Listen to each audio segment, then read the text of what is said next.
শোন শোন, ছেড়ে দাও, এভাবে কিছু হবে না। সোম, ওরা আমাদের সাথে সাইকোলজিক্যাল গেম খেলছে। সোম, আমাদের সময় নষ্ট করার চেষ্টা করছে ওরা। অন্য জায়গায় খুঁজতে হবে সোম, সময় নষ্ট করা যাবে না। চলো এখান থেকে।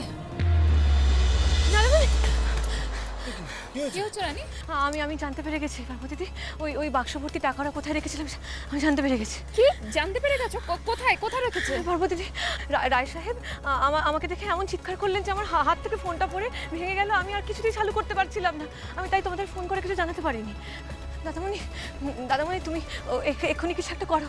ওই বাক্স ওর গ্যারেজে আছে।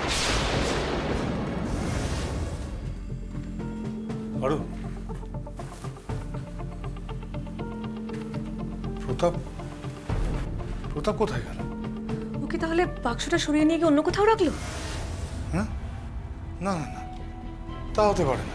আরে অত বড় বাক্স, অতগুলো টাকা, অত গয়না, ওইভাবে একসাথে এত তাড়াতাড়ি নিয়ে যাওয়া সম্ভব?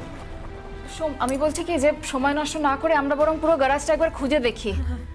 হ্যাঁ, তুমি এদিকটা দেখো, আমরা ওই দিকটা দেখি। দেখো দেখো, আমি দেখছি। তোরা এই লুকিয়ে চুরিয়ে আমার গ্যারেজে কি জন্য এসেছিস বলতো? হ্যাঁ, সেটা তুই খুব ভালো করে জানিস প্রতাপ। চুরি হয়ে যাওয়া টাকা গয়না কোথায় আছে একটু বলে দে, এটা সুবিধা সবার। ও তাই চুরি হয়ে যাওয়া টাকা গয়না আমার গ্যারেজে আছে এমনটা তোর কেন মনে হলো? কারণ আমি নিজের কানে শুনেছি রায় সাহেব তোমাকে বলছেন এই গ্যারেজেই টাকা গয়না সবকিছু রয়েছে। অস্বীকার করতে পারো তুমি? তার মানে লুকিয়ে চুরিয়ে তুমি আমাদের কথা শুনছিলে? আর শুনছিল তো কি হয়েছে? হ্যাঁ, কি অন্যায় করেছে? না, ভুল কিছু করেনি। ও স্বামীর সঙ্গে বিশ্বাসঘাতকতা করেছে। ভুবনপুরের সাধারণ মানুষের কষ্টের টাকা যদি কেউ আত্মসাৎ করার চেষ্টা করে তাহলে সে যেই হোক না কেন আমি তার বিরুদ্ধে লড়ব। তোমার স্ত্রী ছাড়াও আমার আরও একটা পরিচয় আছে। আমি ভুবনপুরের প্রেসিডেন্ট সোমেশ্বর দত্তের বোন। বর্দি ভাই, পার্বতীদি, তোমরা ভালো করে খোঁজো।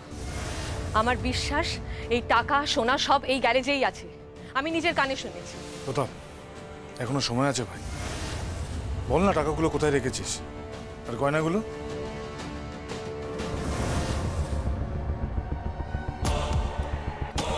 সোম, ওটা কি ওখানে?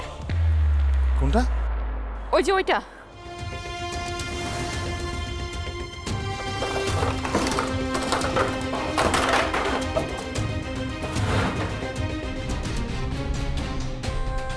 কি ভেবেছিস খুঁজে পাবো না, তাই তো?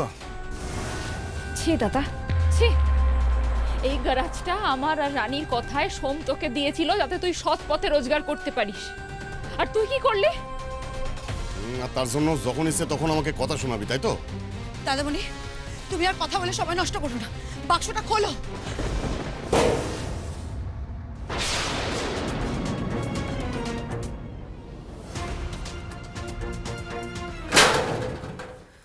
ভালো কথা বলছি প্রতাপ, মাথায় রক্ত চড়িয়ে দিস না। কোথায় টাকা আর কোথায় গয়না বলে দে। আমি কি করে জানি? রানী যখন শুনেছে তখন ওকেই জিজ্ঞাসা কর। সোম, সোম, ছেড়ে দাও, এভাবে কিছু হবে না। সোম, ওরা আমাদের সাথে সাইকোলজিক্যাল গেম খেলছে। সোম, আমাদের সময় নষ্ট করার চেষ্টা করছে ওরা। টাকা গয়না সবকিছু এখান থেকে আগেই সরিয়ে দেওয়া হয়েছে। অন্য জায়গায় খুঁজতে হবে সোম, সময় নষ্ট করা যাবে না। চলো এখান থেকে।